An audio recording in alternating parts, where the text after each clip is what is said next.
大家好，我是老莫。有朋友问韓國的那种紅糖餅到底怎样发面，怎麼做才能做到鬆軟、流心還脆皮？今天就分享一下。做這種烙餅一定要用低筋粉，咱們今天準備的低筋粉150克，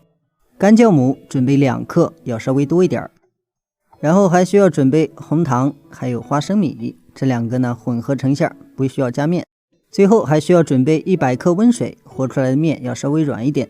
接下來咱們詳細的說一下咱們為什麼選用低筋粉，因為低筋粉它的筋性比較弱，做出來的鬆軟度就比較好，也許韓國人比較愛吃。然後咱們再加上酵母，酵母量多一點呢，就是讓它发得快一點，也能讓它更鬆軟。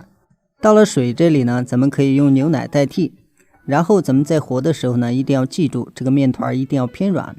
咱們這個水呢是已經減了量的，咱們正常加的話150克要加到120克水，和出來的面要非常黏，就是那種狀態。咱們今天改善一下呢，適合咱們每個人來制作，非常方便。咱們和出来的面团呢也很好揉。大家看咱們和好的面团，摸上去呢是非常軟的，這時候咱們就進行一次發酵。发酵的时候呢，一定要多发一會兒。发面中間咱們把這個餡混合一下，咱們之所以不加面，主要是讓它的流心效果更好。大概經過半個小時的發酵，這塊面團呢基本就差不多了。咱們在家裡呢可以稍微多發一會兒，讓它完全長大，咱們再來制作。发好的面要像這樣的狀態，非常鬆軟。咱們這時候呢就不需要揉面，一定要記住不用揉面，直接搓條，這樣咱們做的時候它发起來不費力。咱們直接分成3個等份，當然這個餅的大小大家自由控制就好。然後咱們直接像這樣按扁，不需要用擀面杖擀，直接用手給它捏成皮，捏成這樣的碗狀，咱們包糖就比較好包，容易包嚴。放馅的時候大家稍微注意一下，咱們把這個馅放到中心點的位置，然後多加一點，這個也不怕，直接用勺子輕輕的給它按壓一下，這樣咱們包的時候就不容易漏出來。當然咱們不需要加的特別多，如果加的特別多呢容易爛。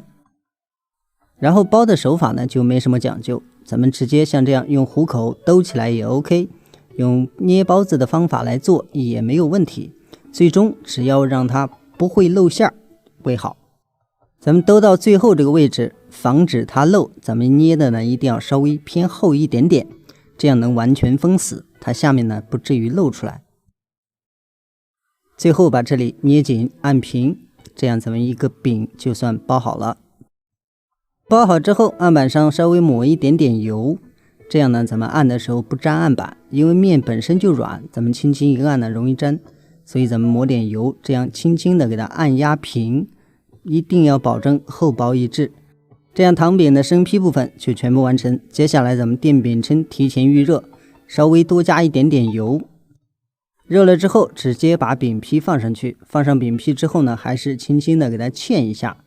主要是怕它稍微有一點回縮，所以說呢簡單的按一下，上面直接倒上油，咱們直接蓋上蓋，用大火燜3到4分鐘，再次開蓋，这時候呢顏色基本上上的差不多了，咱們基本上就可以盛出來了。如果想讓它更脆，咱們兩面多煎一會兒。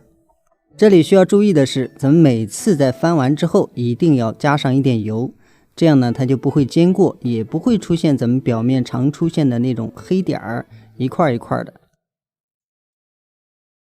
韓式发面紅糖餅咱們就算做好了，大家可以看一下，輕輕的按一下，非常的蓬鬆柔軟，表皮呢也是一種脆的，裡面的狀態大家可以看一下，咱們輕按能夠自由流淌。最後還有一個小提示，咱們在吃的時候一定要小心慢一點，不要被燙到。好了，咱們今天的視頻就到這裡，咱們下期視頻